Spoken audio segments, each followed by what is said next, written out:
Kade no havaozinao ho anay zany famoramponao zany tam'ty androandroany ity, ary indrindra tam'izao isa-taona zay anangonanao ny zanaky ny fifoazana eto izao, mba handrenesanao anay, handraisanao ny hetahetany fonay sy ny fandrianay, ary izay sitrakao indrindra ka iantsoanao anay dia ny hanoloranao anay ny teninao, izay manome toky anay amin'ny fahafantaranao anay, amin'ny fahalalanao anay, eny amin'ny fiheveranao koa izay hahasoanay, ka dia ny orenanay amin'ny finoana ny teninao Tompo, izany no iantsoanao anay, ka dia tsy hanam-panahiny zahay fa manana anao lay ray tianay, eny nanolotra ny zanakao koa mba ho avotra hisolo helokanay ho famonjena anay. Fiaona aminao zahay amin'izao lahateny izao, Jesosy te hiteny aminay ianao, ko dia mitenena Tompo araka ny fombanao, fa vonintsiaino ny olonao. Sotra Tompo tianay io, amen. Ny tenin'Andriamanitra zay anjaratsika ny lohateny azafady. Zay anjarantsika amin'izao tolakandro izao dia zay efa nolazain'ny mpitarika teo fa mahasoa ihany moa ny teny averina ka dia hamerina azy tsika. Ny lanjan'ny vavaka ho an'ny hafa eo amin'ny fifoazana miainga avy amin'izay nataony Mosesy. Ten'Andriamanitra moa dia eo amin'ny Deuteronomia izarana ihany, Deuteronomia 7 ao no anatrehantsika azy. Kanefa mialohan'izany dia tandrify ny fampiarahabana satria ny famondram-pon'ny tompo no tsy mahalany ritra ka dia noho izany famondram-po izany dia sady misaotra atsika no mifampiarahaba noho ny fahatrarana izao isa-taona izao. Ary ny manaraka an'izay dia mba manana zay efa teto fitodihana amin'ny tonian'ny lehibe an-Karimalaza sy ny birao foibe miaraka aminy ny amin'ny hananana anjara eto amin'izao isa-taona izao ka dia misaotra azy ireo dia ny tompo mba sy hitantana amin'ny adidy lehibe zay ampiatsorohan'ny tompo ka hitehirizany atsika amin'ny fahasoavany amin'ny fifoazana zay efa najoron'ny tompo teto tamin'ny alalan'ny mpanompony dia mamavola havan'izany. Ny lanjan'ny vavaka ho an'ny hafa eo amin'ny fifoazana. Inoko fa dia miara mitovy hevitra tsika fa anisan'ny teny zay tsy ho azo dinganina lay misantatra azy dia ny amin'ny vavaka zany. Dia tsy andanin'izay zay todihany dia ny amin'ny hafa ary ny amin'ny fifoazana na dia iombonana azy ny amin'ny fiainana azy sy ny amin'ny fahalalana azy dia mba hanao teny kely ihany tsika handalo. Ny amin'ny fifoazana dia hiverenantsika ny amin'ny firesahana ny amin'ny vavaka na izay iorenan'ny vavaka zany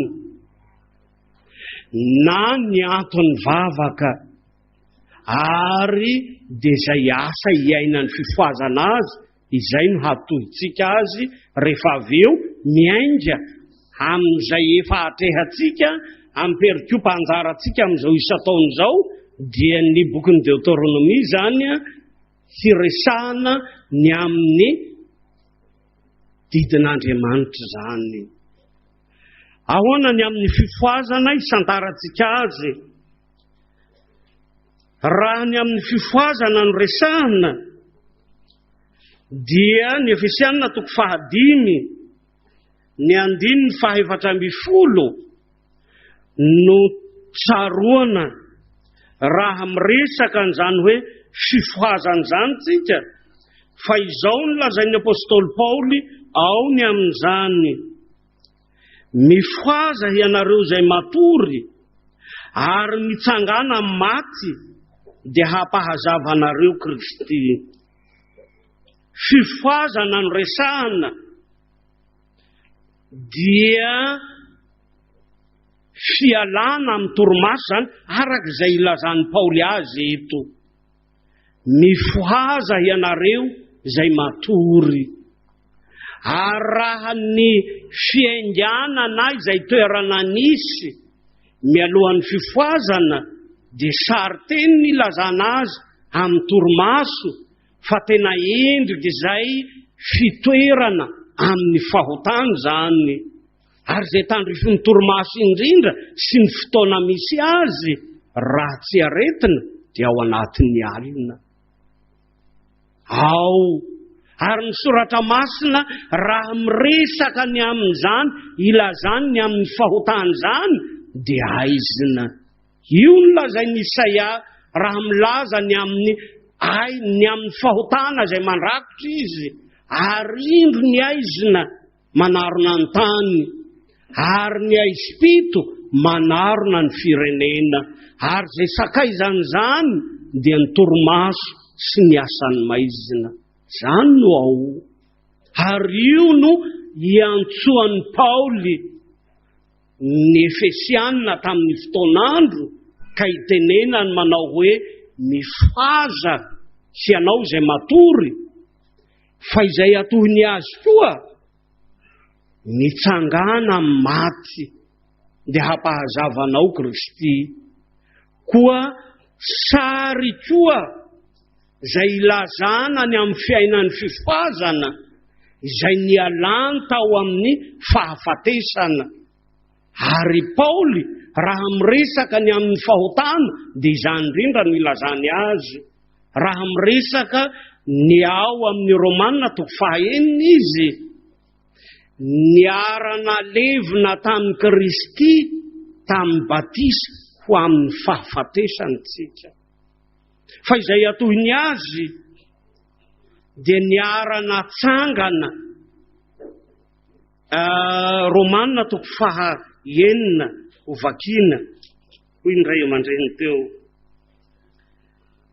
Koa niarana levina andiny 4 koa niarana levina tamin'ny batisa ho amin'ny fahafatesantsika mba ho tahaka ny nananganana ny Kristy tamin'ny maty tamin'ny voninahitry ny ray no handehanatsika koa amin'ny fiainam-baovao.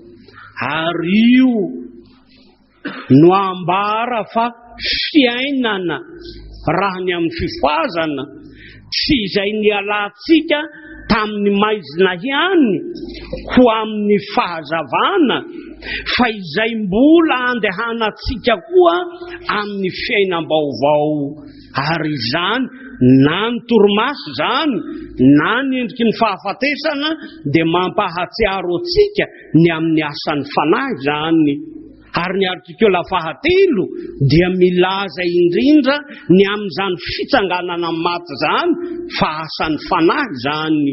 Koa raha milaza ny amin'ny fifazantsika dia asan'Andriamanitra ao amin'ny fanahiny zany hamoazana antsika amin'ny torimaso ny amin'ny fahotana hananganana antsika ho amin'ny fahavelomana ao amin'ny Kristy ary ny handehanatsika amin'ny fiainam-baovao.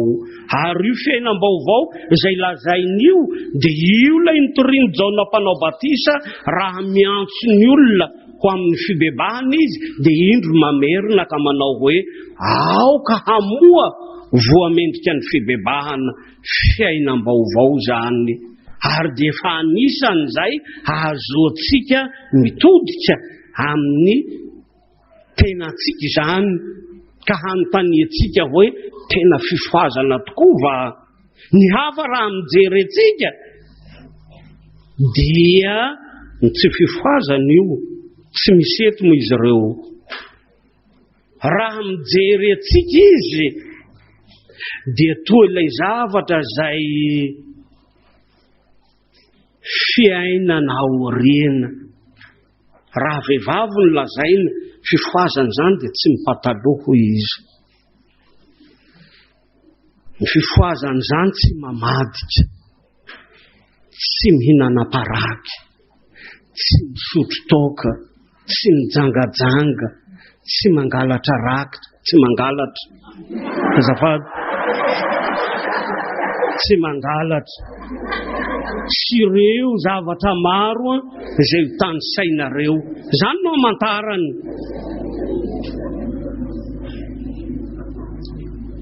Azo ekeny zany.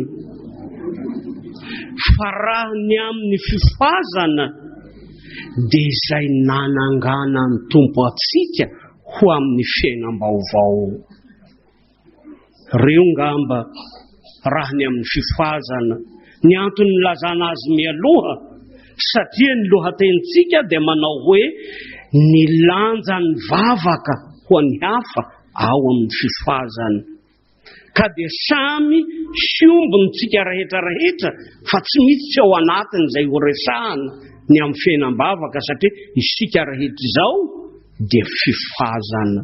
arahany ao amin'ny sampanaza no miresaka ao amin'ny fanentanana ny amin'izany fifoazana zany dia miverina izy fa izay vita batisa rehetra arak'izay nilazaina tamin'ny Romanina toko 9 teo dia tsika rehetra zany fa manahoana ary ny vavaka raha ny fanevantsika no todihana dia tiavan Jehovah-Andriamanitra ao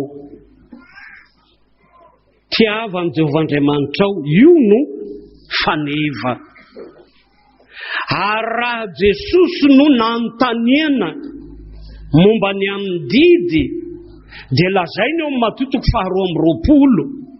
fa izao ny didy hoy izy tiavan Jehovah-Andriamanitra ao amin'ny fonao rehetra ny sainao rehetra ny herinao rehetra izany no didy lehibe sady voalohany ary raha ny mpanao fampianarana no miteny indray ny amin'izany fotom-pianarana io resahana io dia ny didy telo voalohany no natambatra ho amin'izany didy lehibe sady voalohany zany na izay ambaran'Andriamanitra mivantana manao hoe aza manan'Andriamanitra hafa-tsy izaho ihany na izay lazainy eo amin'ny didy faharoa manao hoe aza manonona foana ny anaran'i Jehovah Andriamanitra ao fa tsy ataon'i Jehovah ho tsy manatsiny izay manonona foana ny anarany na ny didy fahatelo manao hoe mahatsiarova ny andro sabata ireo no mitambatra ka andraisatsika ilay nanambarany Jesosy manao hoe izao ny didy lehibe sady voalohany tiavan Jehovah-Andriamanitra ao vavaka no resahana ny aiza amin'izany no manambara dia mandraitsika ny ao amin'ny afovoany dia ny amin'ny didy faharoa izany mety tsy dia mivantana no ahitana azy raha fandrarana no anambaran'Andriamanitra ny amin'ny didy faharoa manao hoe aza manonona foana ny anaran'i Jehovah-Andriamanitra ao fa tsy ataon'i Jehovah tsy manatsiny izay manonona foana ny anarany fa rehefa mitodika tsika amin'ny heviny dia mahita miharihary fa izany no andidian'Andriamanitra antsika ny amin'ny vavaka fa izao no lazain'ny Lotera raha ny amin'ny heviny tsy maintsy hatahatra sirotian'Andriamanitra sika ka tsy aniana na hanozina na hanao anoano na handainga na hamitaka amin'ny anarany fa hiantso azy amin'ny fahoriana rehetra ka hivavaka sy hidera ary hisaotra koa raha vao miresaka ny amin'ny vavaka tsika na ny amin'ny hataka dia aza hadonoina fa tena didin'Andriamanitra zany ary didy mitovy amin'ny didy rehetra izay ananatsika tahaka an'izay andrenesana manao hoe aza mangalatra tahaka an'izay andrenesana manao hoe aza mijangajanga aza mamono olona aza mitsiritra ny trano namanao sy ireo didy hafa izay atambatry ny tompo amin'ilay didy izay tahaka an'izany ihany tiavany namanao tahaka ny tenanao koa raha vao miresaka tsika ny amin'izany vavaka izany dia tsaroa fa lehibe sarobidy eny saropady eo anatrehan'Andriamanitra zany ary ny mahasaropady izany indrindra satria fiantsoana ny anarany no ny alohavan'Andriamanitra ny amin'ireo arofanina maro ny amin'ny fampiasana ny anarany ka tsy aniana na hanozina na hanao anoano na handainga na hamitaka amin'ny anarany ireo no arofanina izay nampialohavan'Andriamanitra ka hiainantsika lay didy ny amin'ny vavaka ary raha ny Salamo 150 no resahatsika dia ao koa itenenan'Andriamanitra antsoy aho izy toizana fa ilaitsika le tapany antsoy aho amin'ny andro fahoriana ho izy Raha Andriamanitra miteny ka manao hoe antsoy aho, dia mazava ho azy fa izay tsy miantso ny anarany dia diso ao anatrehany, ary tsy maintsy miverina any amin'ny Exodus 20 tsika hahatsirovatsika izany hoe hahatsirovatsika zany hoe lanja ny didin'Andriamanitra zany, fa izao no anambarany azy. Izaho Jehovah Andriamanitra hoy izy, dia Andriamanitra saro-piaro ka mamaly ny heloky ny ray amin'ny zanaka hatramin'ny zafiafy sy ny zavon-dohalika taranaka firy aringan'Andriamanitra, dia amin'izay mankahalako izy, ary izay itenenany izany indrindra dia amin'izay nanolorany ny didiny ho any zanak'Israely. Ka io tsy maintsy ahatserovatsika ny lanjan'izany vavaka zany, fa tena didin'Andriamanitra zany, didy izay andidian'Andriamanitra ny olony. Raha Jesosy no ambara, Jesosy dia nanamafy, tsy nanamafy, Jesosy dia niteny mivantana ny amin'izany koa ao amin'ny Luka 5:20, fa tsy mety hoy izy raha tsy mivavaka mandrakariva. Lay mandrakariva zany tsy isa-taona amin'ny isa-taona ny toby lehibe, tsy isam-bolana tahaka an'izay hamonjena fandraisana, tsy isan-kerinandro tahaka an'izay akanesana ao am-piangonana, fa izay ilazany Jesosy izany dia tsy mety hoy izy raha tsy mivavaka mandrakariva sika ka tsy reraka. Jesosy no miteny izany, ka raha tsy mivavaka sika dia diso, ary tsy miandry ho amin'ny sakafo ihany. Io aloha dia inoko fa dia tsy tapaka io.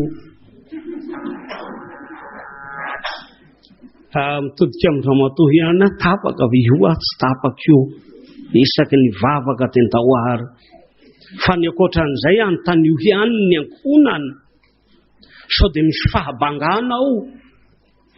Fa raha tsy mandrakariva dia diso eo anatrehan'Andriamanitra, ary tsy maintsy miverina amin'ny lanjan'izany tenin'Andriamanitra manoloana ny didiny zany, fa izaho Jehovah Andriamanitra ao dia Andriamanitra saro-piaro izy.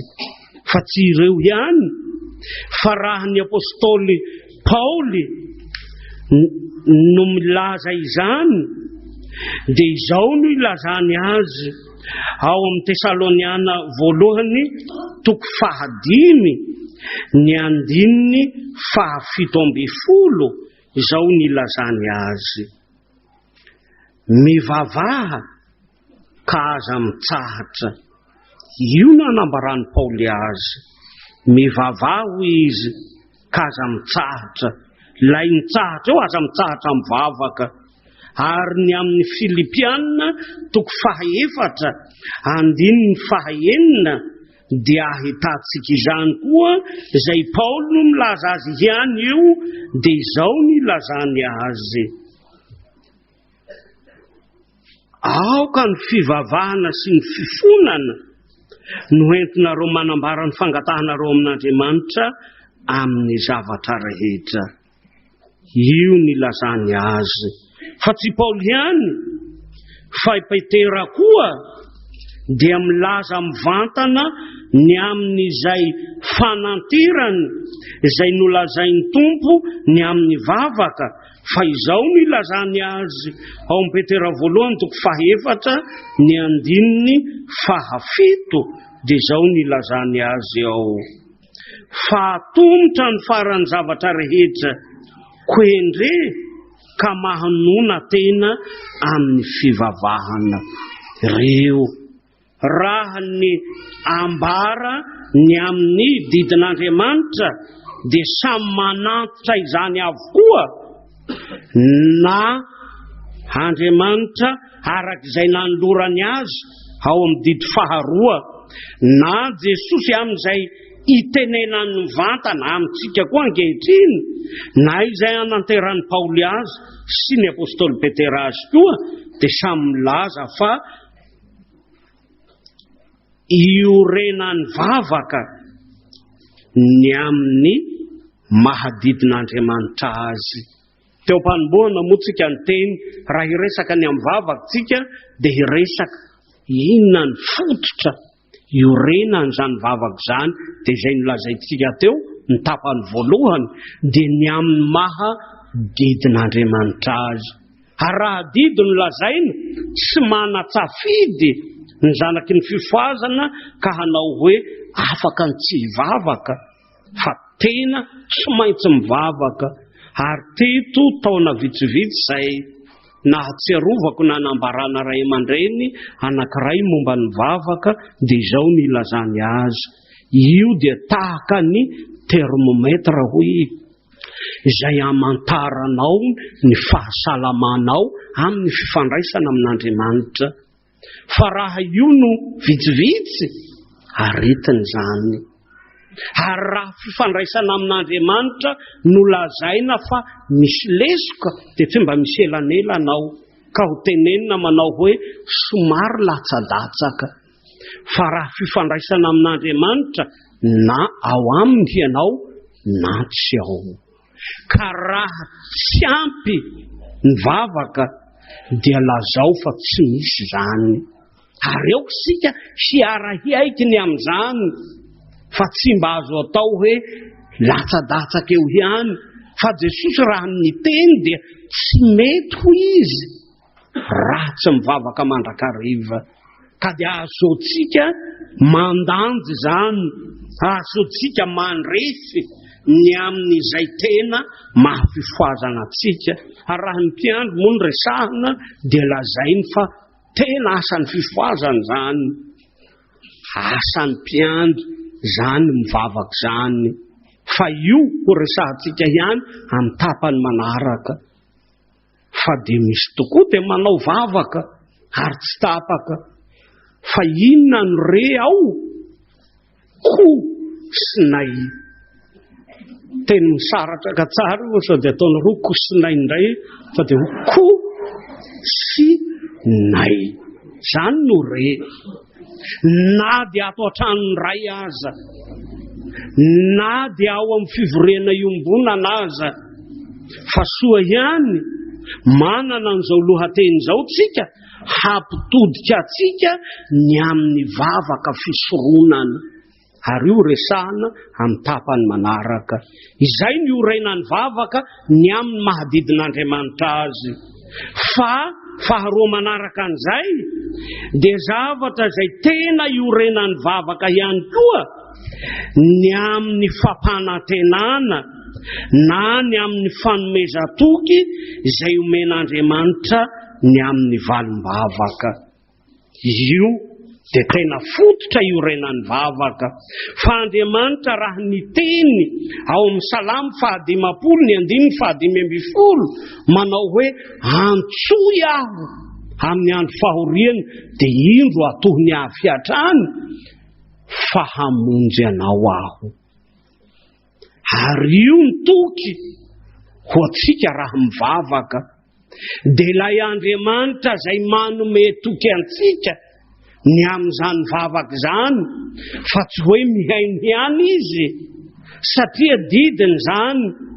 Ary Andriamanitra manoloana ny vavaka izay ataotsika, dia tsy mandray izany amin'izay ilazantsika azy, satria iza moa isika no hiresaka amin'Andriamanitra, fa mihaino antsika izy, tsy noho izay ataotsika, tsy noho izay ambaratsika, fa mihaino antsika izy noho ny didiny.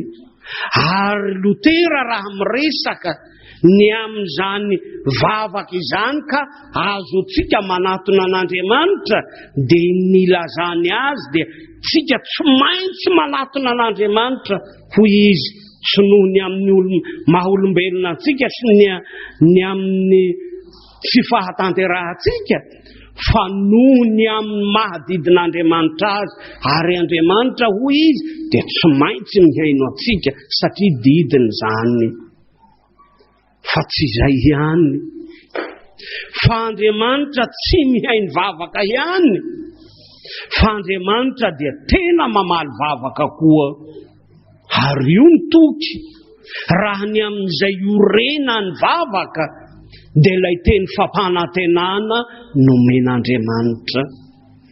Ary raha ny Lioka 7:20 izay efa noresahana teo ka nitenenan'i Jesosy manao hoe fa tsy mety raha tsy mivavaka mandrakariva isika ka tsy reraka, dia ao amin'ny 7 ao dia milaza izy fa Andriamanitra tsy haino ny olo, fa Andriamanitra ahoanany zay nilazainareo zay.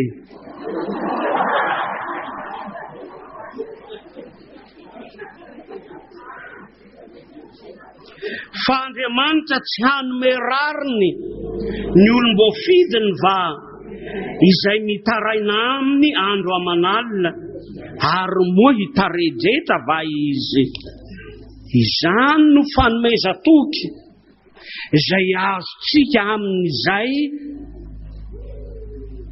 andidian'Andriamanitra antsika ny amin'ny vavaka. Fa tsy mpihaino vavaka ihany Andriamanitra, fa tena mamaly vavaka koa izy. Koa dia tsy maintsy manatona azy tsika, ary tian'Andriamanitra eny ankasitrahany ny hitondratsika ny hetahetany fotsika eo anatrehany.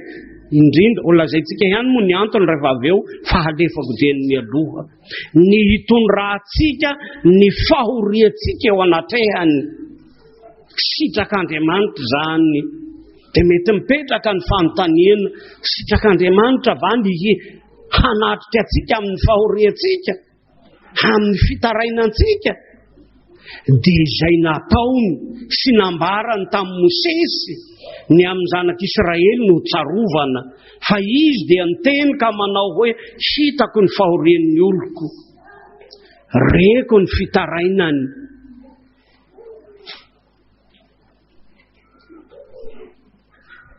Exodus 7:9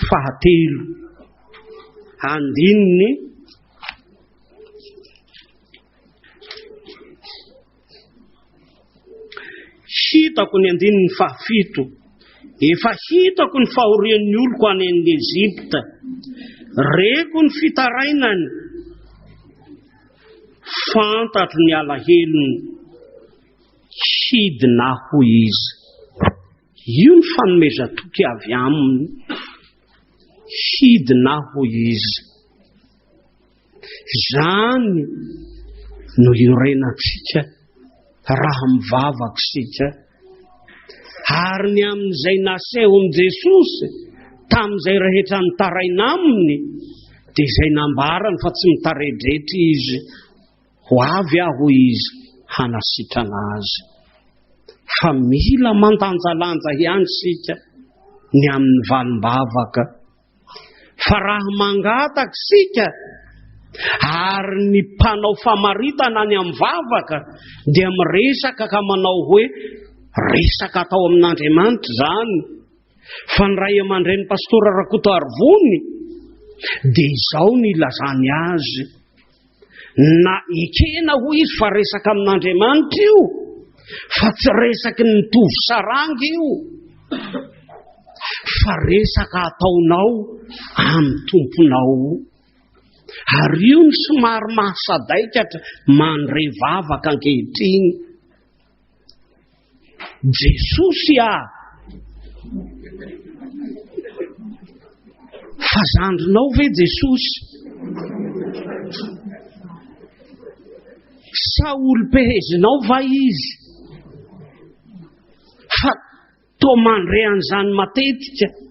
Jesosy fa tsy resaky ny mitovy saranga, fa hataka atao amin'Andriamanitra. Ary eo mila fitandremana. ary amin'ny mahataka atao azy zany dia henoy izay nataon'i Jesosy ny amin'ny fangatahany. Ray esory amiko ty kapoka ity, kanefa aoka tsy ny sitrapoko ane natao fanianao. Fa ndraindray sika manery an'Andriamanitra, tsy avelako ianao raha tsy mamahanty, tsy avelako ianao raha tsy mitahy ahy. Tahaka ny tolika nataon'ny Israely na Jakoba ane ady tolona ary tena ady. Zay ny tenenako, tsy avelako ianao raha tsy mitahy ahy. Fa ianao ve hiady amin'Andriamanitra? Fa izay anatrehantsika azy dia vavaka. Fanatrehana an'Andriamanitra amin'ny voninahiny. Moa tsy famindrampò va izany? Fa isika zay mpanota, isika zay tsy mendrika, kanefa Andriamanitra manaiky hihaino antsika. Ary io no toko antsika, dia izy lay mihaino. Izany dia iorena ny amin'ny vavaka koa izany, dia ny amin'ny valim-bavaka zay atolotr'Andriamanitra ho antsika. Fa io tsy maintsy manaiky tsika. Fa ny valim-bavaka tompoko dia zay avy amin'Andriamanitra dia valiny avokoa.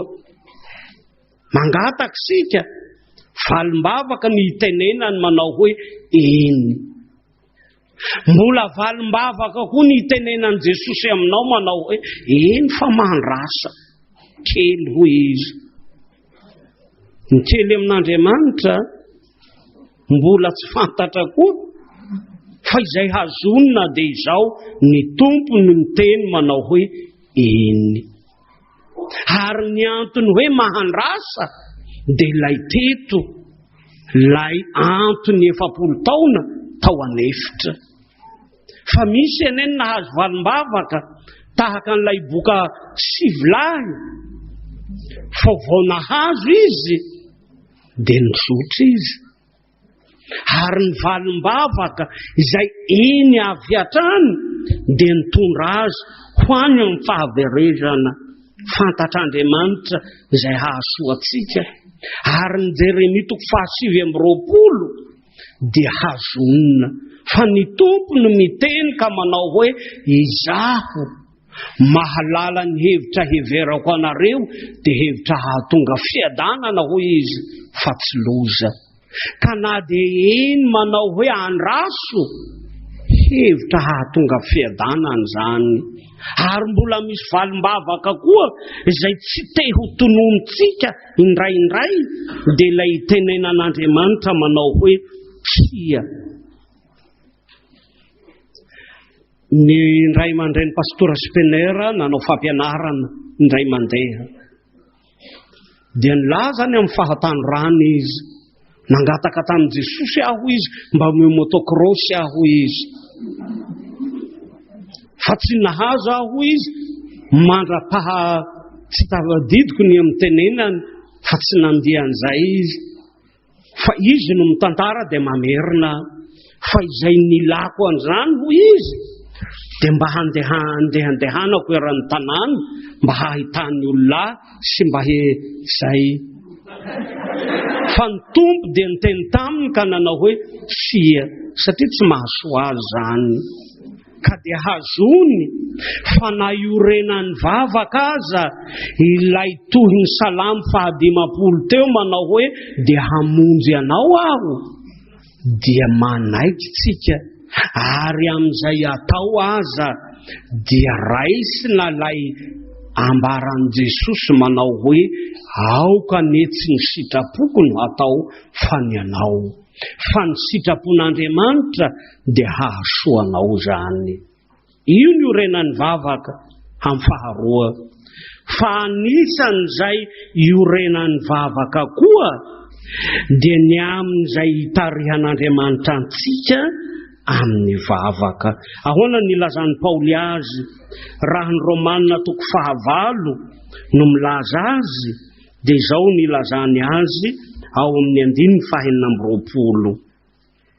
Fa toy izany koa ny fanahy no mamonjy antsika amin'ny fahalementsika fa tsy fantatsika izay vavaka tokony hataotsika fanfanahy no mifona amin'ny fitarainana tsy azo tononona. Io no iorenan'ny vavaka, dia ilay Andriamanitra izay mitari-dalana antsika amin'ny fanahiny ny amin'ny vavaka. Fa na izay hambaratsika aza dia tsy avy amin'izay saitsika zany, tsy avy amin'izay omanana, fa misy dia manomana an'izany tokoa. Vavaka mba hatao dia soratana tokoa. Azo ekena fa ny fanahy koa mitarika amin'ny fanoratana tahaka an'izay nanoratany ny apôstôly sy ny mpaminany ny tenin'Andriamanitra, fa izay tsy niriana vavaka no resahana ny fanahy masina no mitari-dalana antsika ny amin'ny vavaka. Fa izy koa i Paoly ao amin'ny Romanina io no mifona ho amin'ny fitarainana tsy azo tononona. Izany no iorenan'ny vavaka koa, dia ny amin'izay hitarihan'ny fanahy masina antsika ho amin'ny vavaka. Fa ambonin'izany dia tsy mitari-dalana ihany ny amin'ny fanahy masina, fa Jesosy tenany no nidina ka nampianatra antsika ny amin'ny vavaka. Ary retsika ao amin'ny Mateo 9 io, fa anisan'izay valim-bavaka nataon'i Jesosy ho an'ny mpianany, raha nangataka ny mpianany manao hoe mampianarana i vavaka tahaka nampianaran'i Jaona ny mpianany koa, dia iny Jesosy mampianatra antsika ny amin'ny vavaka. Ary io hataky ny tompo io dia tena vavaka io, tsy edian-kevitra. Ary ny ray aman-dreny dokotera Olivier aza teto, tsy teto fa tao am-Bobao azafady, ao ve izy? Raha nampianatra dia hoy izy tsy fanampim-bavaka io, ka ho tenenitsika hoe ho fanampin'izay vavaka natao teo zao dia ataotsika ny hataky ny tompo. Dia hoy izy tsy fanampiny io, fa tena vavaka io. Ny tompo no mampianatra ny amin'izany, ary mitari-dalana ny amin'ny fanahiny. Ary ao amin'izay ahitatsika ny amin'io vavaka nampianarin'ny tompo io no hitondrany antsika amin'izay lahara-pahamehana ho antsika ny amin'ny vavaka. Raha tsy ny amin'ny hataky ny tompo ho tsaroantsika va ny hiteny ka hanao hoe hamasinina ny eny anaranao, satria tsika dia miara-manaitry fa ny anaran'Andriamanitra dia masina ho azy raha teo. Fa ampianarin'ny tompo ao amin'ny hataksika mba ho toriana marina sy madio ny tenin'Andriamanitra, ary isika koa hanaraka izany fampianarana izany amin'ny fitondran-tena marina. Dia izany no ampianarina ny amin'ny fanjakan'Andriamanitra izay tonga ho azy raha teo, toa tsy mila angatahana izany, kanefa ny tompo dia mampianatra antsika hangataka izany. Fa izany dia ho tanteraka amintsika, ary ny tompo raha mampianatra an'io dia miteny ka manao hoe ny an'Andriamanitra efa mitoetra. Fa raha mitenitsika, raha miteny Jesosy ka manao hoe ho amasinina ny eny anaranao, dia mba ho masina eo amintsika koa ny anarany. Izany no lahara-pahamehana ao amin'ny tompo amin'ny fampianarany antsika ny amin'ny vavaka, ny amin'ny fanjakana izay ho tonga, mba ho tonga eo amintsika izany, ny amin'ny sitrapony izay tsy maintsy ho tanteraka ary tsy misy hahasakana izany, dia ny tompo mampianatra koa mba ho tanteraka eo amintsika koa ny sitrapony. Ary ao aorianan'izany dia eo ny tenenan'i Jesosy manao hoe ny vavaka tompoko dia tsy ho anao irery. Aloha ampena irery, tsy ho anao irery, fa ao ny tenenan'i Jesosy ka manao hoe omeo anay hoy izy, tsy hoe omeo ahy, na ianao rery no mivavaka dia tsy ho azonao atao ny handika izany, handika vilana izany na hamily izany ka hanao hoe omeo ahy anio izay hanina sahaza ahy. fa ny tompo raha vavaka no resana dia mampitodika anao ho amin'ny hafa izy ka manao hoe omeo anay anio zay hanina sahaza ho anay. Nisy fotoana zay nananany fiombonamben'ny fiangonana Luterana Malagasy io teny fanevy io, ary rehefa niverina ray aman-dreny président FLM tamin'ny fotoanandro Dr Rakodondor Modeste dia nampianatra ny amin'izany fa io vavaka io dia mampitodika atsika amin'ny fijerena ny hafa hanaisotra ny amin'ny fitiavateny zany izay toa re eny sao dia hita koa aza amin'ny fiainan'ny fifoazany. Fa raha mivavaka na dia ampianarina aza ny mpiandry ny fiomanana ny amin'ny asa tompoko dia anananao manokana mialoha any atokantrano zany ary hanandratanao ny vavaka ny amin'ny hoe ko sy nay. Fa rehefa ao amin'ny fiomanana iombonana dia foanana zany. Fa raha miantson'olona ianao ka manao hoe aoka hivavaka isika rehetra dia ho azy zany. Fa raha tsy izany dia atao hoe aoka hivavaka ho ahy hanandratan'ny olona ny azy koa dia tonga amin'io fiainan'ny saikitio. Inona moa ny mahatonga an'io ny ray mivavaka miteny aby ny rehetra satria tsy misy fantatra itsony hoe hivavaka ho an'iza zay nitsangana eo sao dia tara dia atrarakarokoa ny a dia izay ny mahatonga korotana amin'ny fiainam-bavaka. Rehefa miala amin'ny fiangonana izao hita izao tsika moa mbola tsy tany aloha fa mandre rehefa mandalo vavaka toa samy midradradratra avokoa ary na ny tompo aza raha olona izy ho sahirana ho neniza no ho raisiko fa izy tsy sahirana any amin'izany fa raha mivavaka sika fantatro ny aho izy. Izay ny tenenan'i Jesosy, izaho mpiandry tsara fantatro ny aho, fantatro ny feony dia fantatro Jesosy aby zany. Io no antom-bavaka ny amin'ny fitarihan'Andriamanitra antsika amin'ny fanahiny sy ny amin'ny fampianaran'i Jesosy atsika ny amin'ny vavaka izany no iorenatsika. Fa inona ary no antony? Ny antony vavaka raha Lutera ny manazava azy dia tsy misy afa-tsy zao ny fahantrana rehetra ho izy. Zay no antony vavaka, tsy misy afa-tsy io.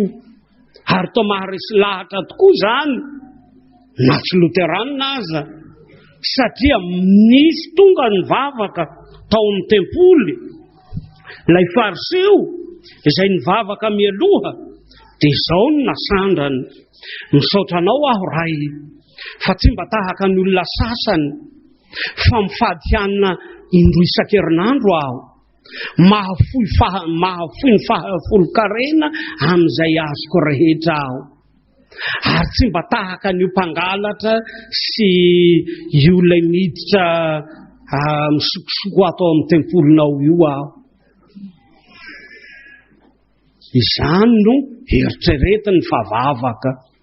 Fa ny vavaka, ny antony vavaka dia ny fahoriantsika rehetra, ny fahantratsika. Izany no antony. Ary io no mahamarina koa. Io no antony vavaka satria izay efa nolazaitsika teo ny amin'ny hevitry ny didy faharoa dia ilazany fa fianina na hanozona na hanao anao na handay, io tsy izy, na hamitaka amin'ny anarany tsy izy, fa hiantso azy amin'ny fahoriana rehetra. Manana zavatra manahirana vatsika. Raha tsy ny tompo no antsoina, manosika anao hitady vonjy hagnakafo zany. Ary zay no nolazain'ny président synode teto hoe misy ane na dia kristianina zao aza mbola manampy teny ihany amin'izay ataony hanana ny fitahiana akoatran'izay an'Andriamanitra. Tsy tadidiko moa ilay nilazany azy teo hoe ho tahian'Andriamanitra sy izay ve no avy aminareo? Eo ny any mampatahotra.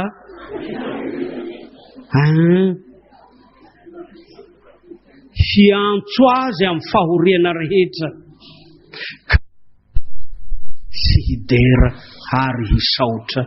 Ny antony vavaka tompoko dia ny fahoriantsika, ny fahantrantsika. Izany no antony.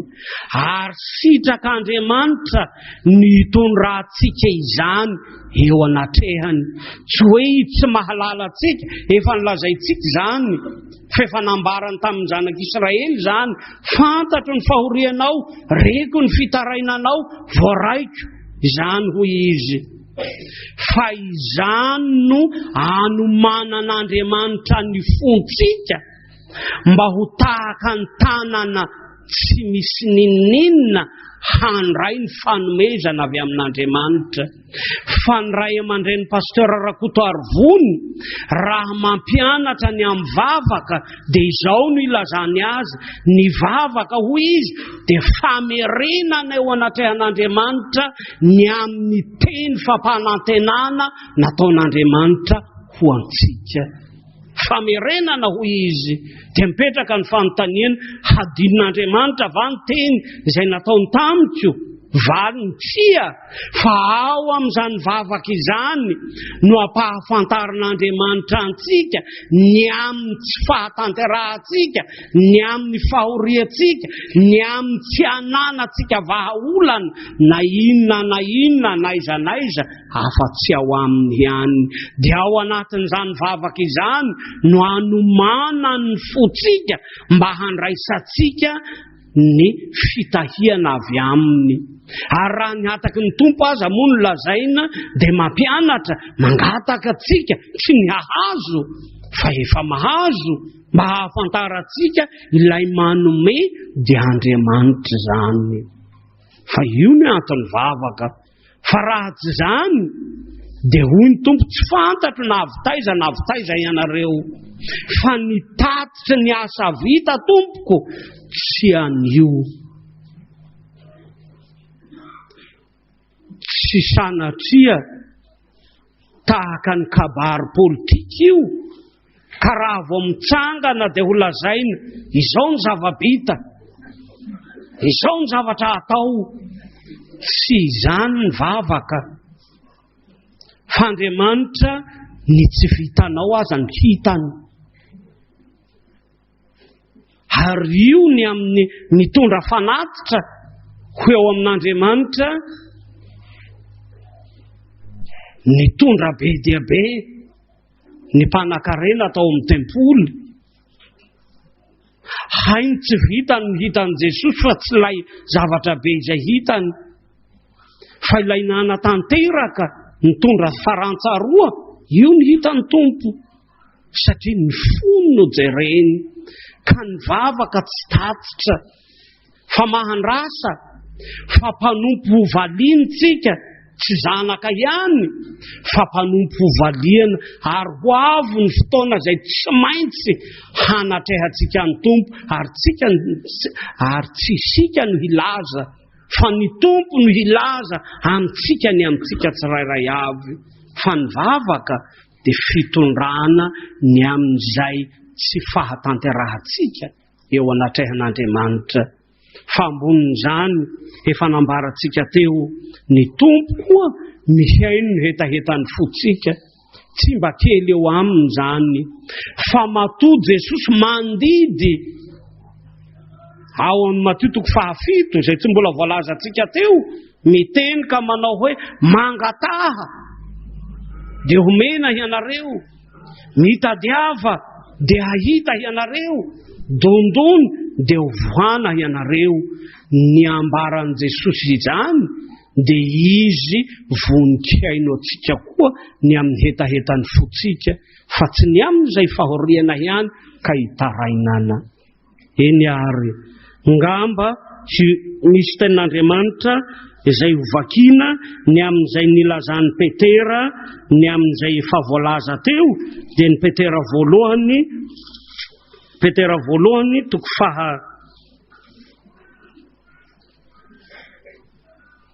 fahefatra ny andininy fahafito amin'ny anaran'i Jesosy. Fahatombotra ny farany zavatra rehetra koa hendreka mahonona tena ho amin'ny fivavahana ary mihoatra noho ny zavatra rehetra mifankatiava tsara fa ny fitiavana manarona fahotana maro. Ny lohatenitsika dia nilaza hatreo am-boalohany ny lanjan'ny vavaka ho an'ny hafa. Ka raha ny amin'ny fitiavana no resahana manoloana ny vavaka dia ny fangatahana ho an'ny hafa zany. Ary inoko fa io no tena tiana hambary eto. Fa Jesosy raha nangataka dia tsy nangataka ho an'ny tenany. Fa ny Jaona toko 7:10 izay akatoka indrindra ny amin'ny fijaliany dia retsika fa tsy misy fangatahana ho azy na dia ray akoriny aza. Rayo tehirizo reto izay nomenao ahy, mangataka aminao aho ho an'ny reto izay nomenao ahy, tsy ho eto amin'izao tontolo izao intsony aho fa izy ireo no eto amin'izao tontolo izao. Jesosy akatoky ny fijaliany io ary izany ny fianarana. Na ao ny zavatra mahatery ny fotsika, na ao ny zavatra mahavesatra antsika, ny vavaka izay fisoronana dia vavaka natao ho an'ny hafa zany. Ary io dia ampianarin'i Jesosy zany. Ary tsika efa nolazaina teo fa miainga avy amin'ny nataon'i Mosesy. Raha vakitsika ny amin'ny Deuteronomia toko 7 teo. Fa tsy mety zany. Ento i Mosesy tamin'ny fotoana izay nialany zanak'Israely tamin'ny finoanan'Andriamanitra ka nivavahany tamin'ny sary volamena anidina raha 70 andro 70 alina tany atendrombohitra Mosesy. Rehefa nidina izy ny tantara dia milaza fa tezitra Mosesy ary namaky ny vato fisaka ary namotopotika izany sy nanary izany ary namototra koa ny sary volamena izay nataony zanak'Israely hivavahany. Fandikana ny didin'Andriamanitra zany araka izay hitantsika ao amin'ny didy voalohany. Aza manan'Andriamanitra hafa afa-tsy zaho ihany fa nanana an'izany ny zanak'Israely.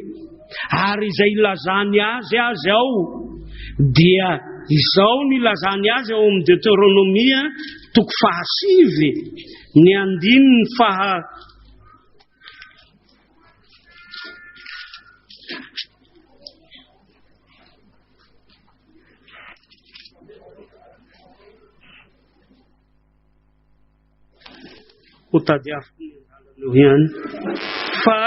izay ilazany azy andiny 7 azafady. Ary koa Jehova tamiko efa hitako ity firenena ity fa indro olona mafiatoka izy. Avelao aho handringana azy ka ho vonoky ny anarany tsy ho eny ambonin'ny lanitra ho eny ambanin'ny lanitra ary dia hataoko firenena mahery sy lehibe ianao. Avelao aho handringana azy. Andriamanitra tsy miera akoriny ny amin'izay hataony fa ny didiny izay nomeny dia nampanarahany ny teniny alohavany azafady. Ny teny manao hoe izaho Jehova Andriamanitra ao dia Andriamanitra saro-piaro mamaly ny heloko ny ray amin'ny zanaka hatramin'ny zafiafo sy ny zafondohalika. Fa eto no ahatsiarovana ilay tenin'i Jesosy amin'izay efa nofidiny manao hoe tsy hataoko hoe mpanompontsony ianareo fa hataoko hoe sakaiza, satria ny mpanompo tsy mahalala zay hataony tompony, fa Andriamanitra raha nifidy any Mosesy dia nandray azy ho sakaizany ary nanambarany ny amin'izay hataony. Retsika fantatsika ny zava-misy manodidina antsika, ny amin'ny fahoriana zay efa nobabetsika, na tsy hiteny afa-tsy ny aretina zay tsy nifankahitana tamin'ny hiriny azy tsika, dia misy hafatrao.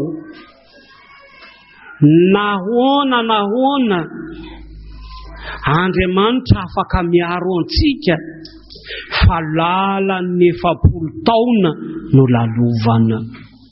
Inona no andraikitrao manoloana izany?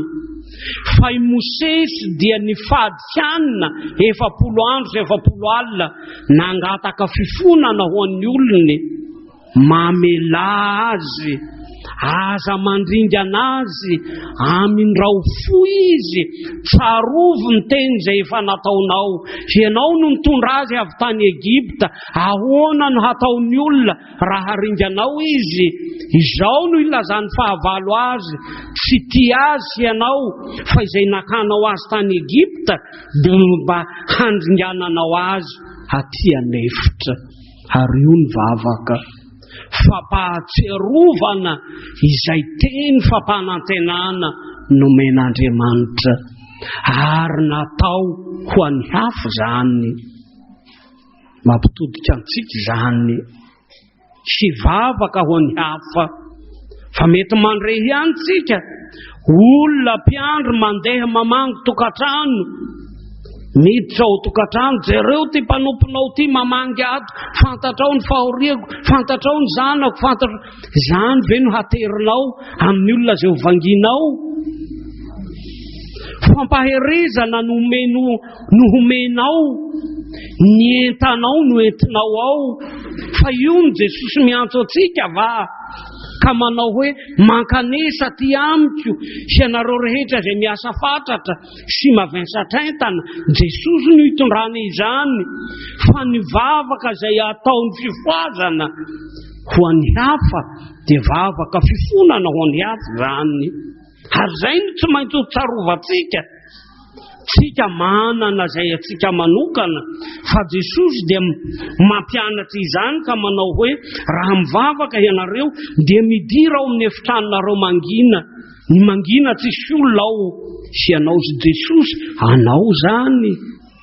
Fa raha handeha ho amin'ny olontsika, raha hanatrika olontsika, dia mianara amin'ny Mosesy.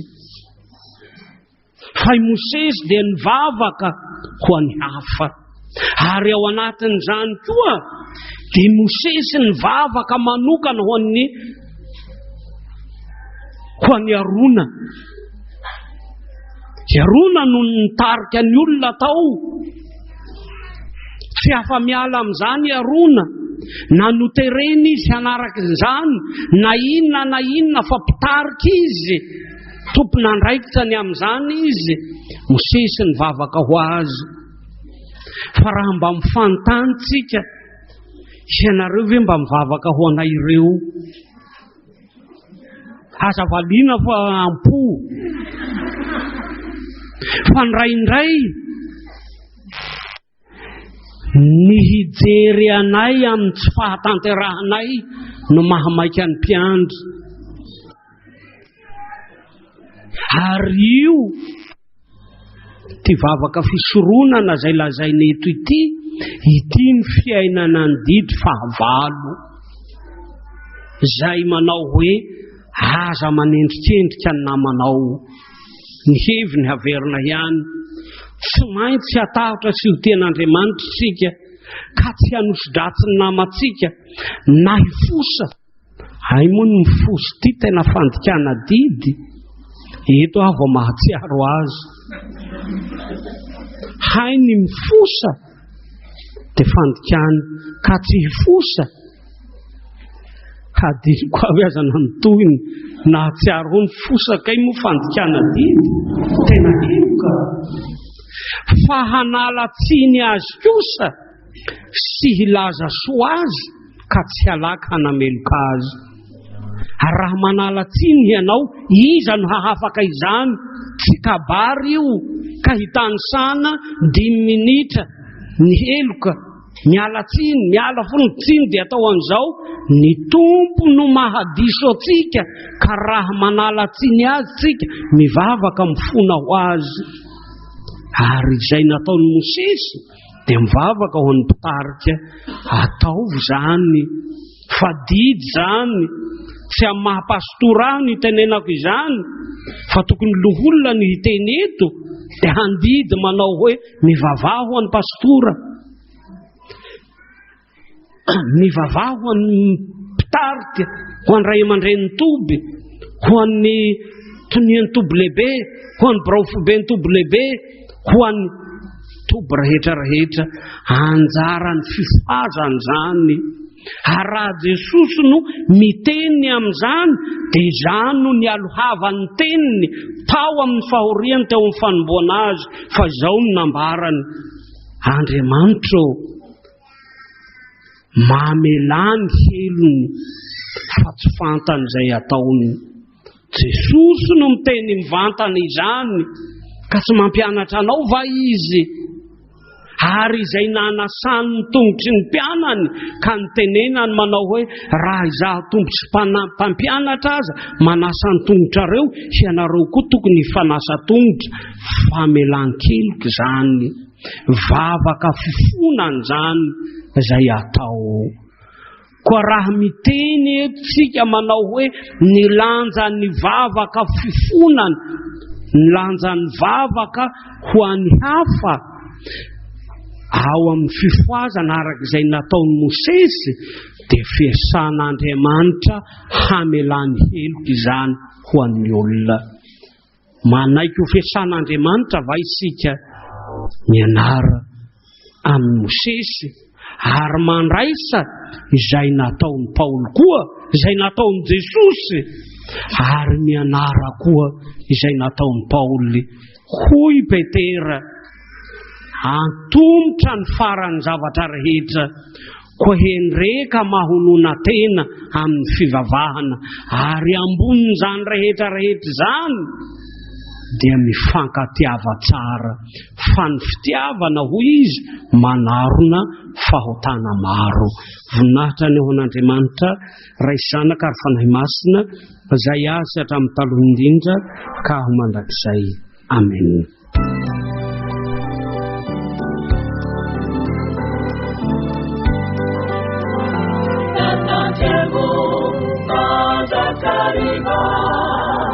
Saya sanyu tajemana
Jehovah Jamanitra, katanjemu majakariva, saya sainu tanjemana. Katanjemu majakariva, saya sainu tanjemana.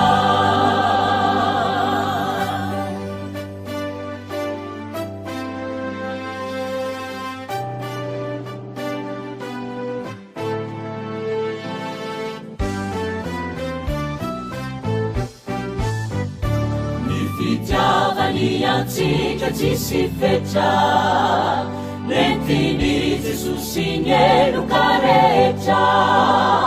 Miantso atsika bebaka ny tompo iza, aza manamafy atoka iana.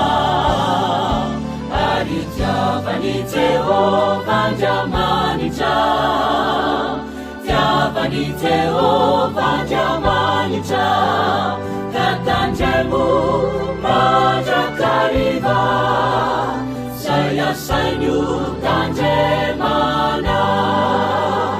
Katanjemu majakariva, saya sainu tanjemana.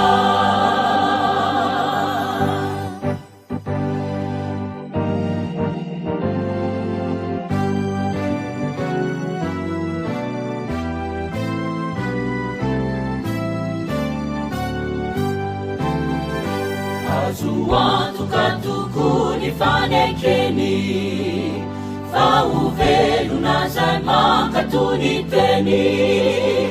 Mandeana matahora ny tompo, ny fanahy tarika ny mpanompo. Ary tiavany Jehovah Jamanitra, tiavany Jehovah Jamanitra, katanjemu majakariva, saya sainu tanjemana. Katanjemu majakariva, saya sainu tanjemana.